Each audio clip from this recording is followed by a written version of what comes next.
Hello everyone, welcome you back for the sessions on the basic components of the pneumatic system. Now here in the basic components of the pneumatic system, the major part is nothing but the compressor where the compression is taking place, and then afterwards a storage tank, then afterwards the DC valve, after the DC valve the actuators. It is explained by a schematic diagram.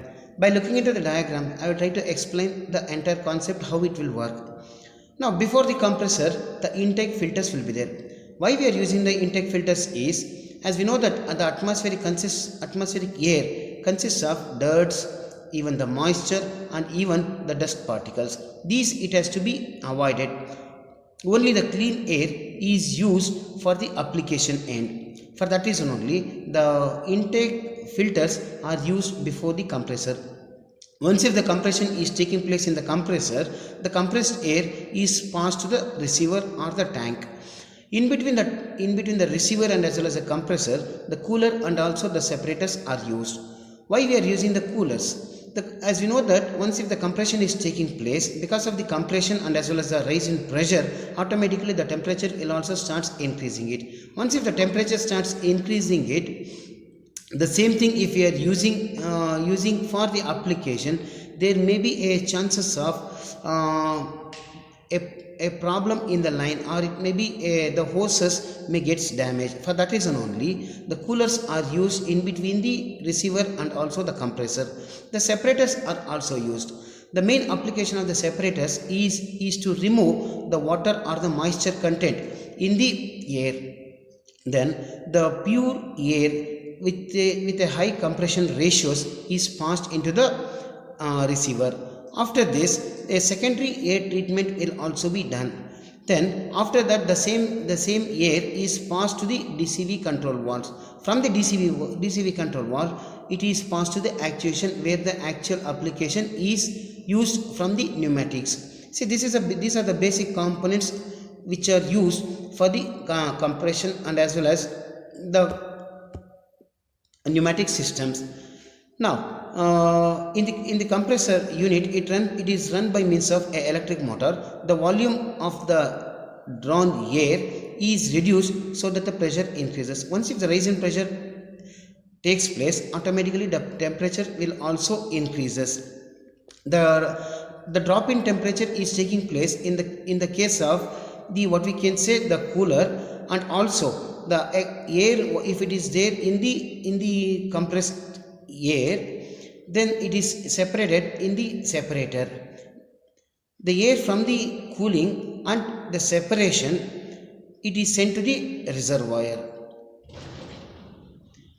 With the usage of the pressure drop down, which is again sensed by the pressure switches and turns off the switches of the motor on.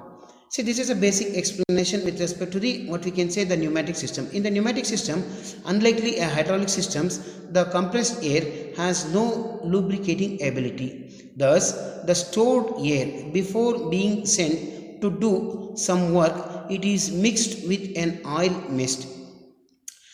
This is not only provide the lubrication to the mating parts but also reducing the corrosive problems.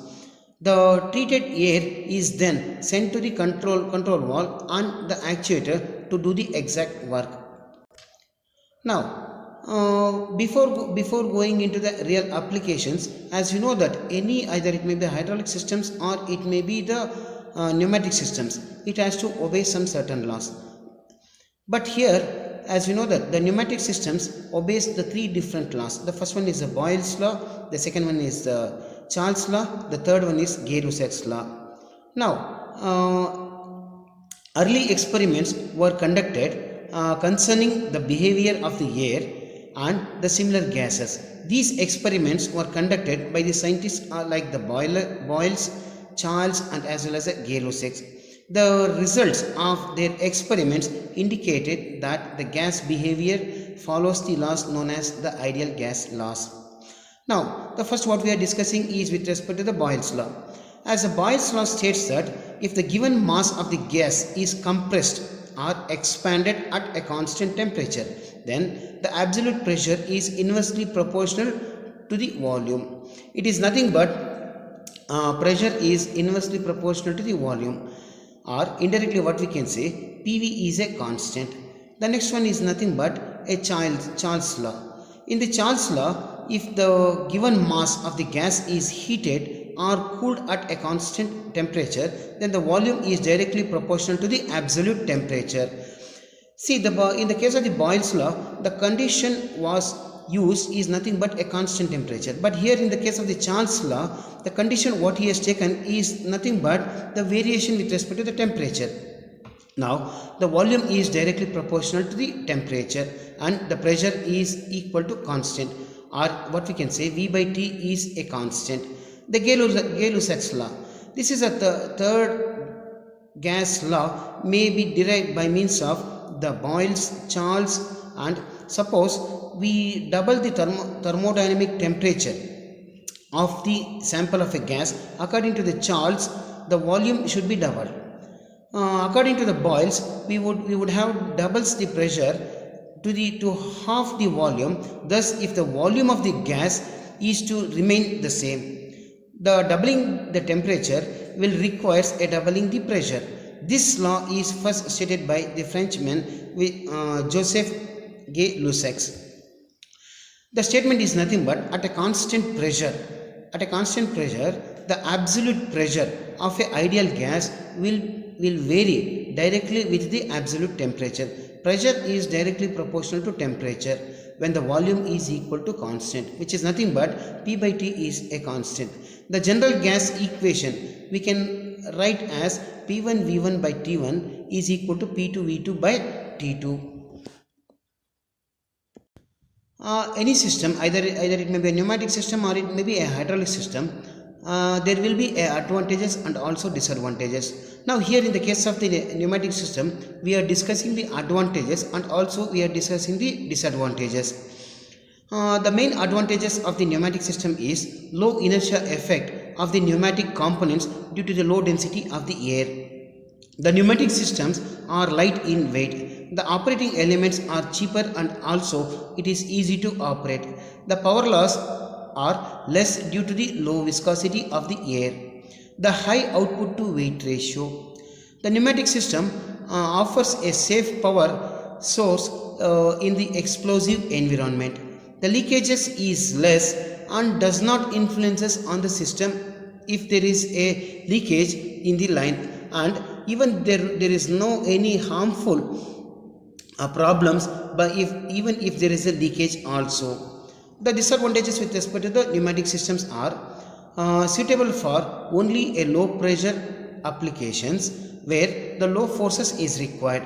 The compressed air actuators is economically for up to a 50 kilonewtons only. The generation of the compressed air is expensive when compared to the electricity. The exhaust noise is unpleasant and a silence has to be used. The rigid of the system is poor, or the rigidity of the entire system is a major problem with respect to the pneumatic applications. The weight to the pressure ratios is large. The pneumatic systems is vulnerable to dirt and also the contamination. These are all some of the advantages and as well as disadvantages with respect to the pneumatic systems. Now we will go individual components in detail. The first one what we are discussing is with respect to the reservoir. The reservoir or the receiver, or even what we can say, it is a storage tank where the compressed air is stored. The air is compressed slowly in the compressor. The pneumatic system need to be continuously supplies the air, and the compressed air it should be stored in a receiver or a tank. The tank it should be a steel body which is which should be a stable in nature, and even the entire design of the receiver or the tank it is based on the pressures what it is required. The air receiver smoothens the pulsating flow of the compressor. It also helps in the air to cool and condenses the moisture present. The receiver tank should also should also consist of some accessories and also the mountings. The accessories and the mountings what it is required for the receiver tank are the pressure gauges, thermometers, and the shut-off valves, and even what we can say the water outlet, or it may be a water drain, where the condensation of the water what it is there accumulated in the receiver, it should be drained out. And also what we can say inlet should be there, and also outlet should be there. See, these are all the what we can say the accessories and also the mountings which is required for the receiver.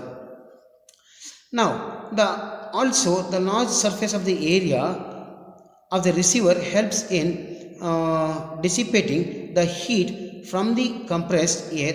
Generally the size of the receiver depends upon the delivery volume of the compressor, air composition, the pipeline network, the type and the nature of regulations, and also the permissible pressures differences in the pipeline.